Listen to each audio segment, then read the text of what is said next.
Bharat boycott করবে, আবার ভারত থেকে খাবার চাইবে।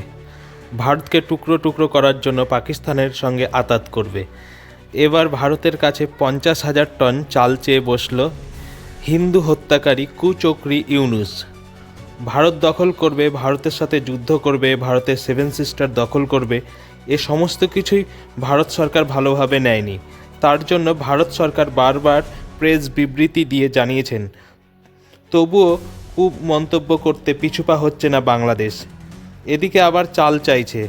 ভারত সরকার চাল পাঠানো বিষয়টা বিবেচনার মধ্যে রেখেছে। এখনও পর্যন্ত পাঠায়নি ভারত সরকার। এরই মধ্যে আফ্রিকান দেশ লোসেটে এবছর খরার জন্য খাদ্য সংকটে ভুগছে দেশটি। এমতো অবস্থায় দেশটি না চাইতেও 1,000 টন চাল পাঠিয়েছে ভারত। আবারও দেখালো ভারত সরকারের মানবিক রূপ। এ বিষয়ে আরও খবর জানতে কলকাতা সমাচার চ্যানেলটি লাইক করুন, সাবস্ক্রাইব করুন ও বেল আইকনটি প্রেস করুন।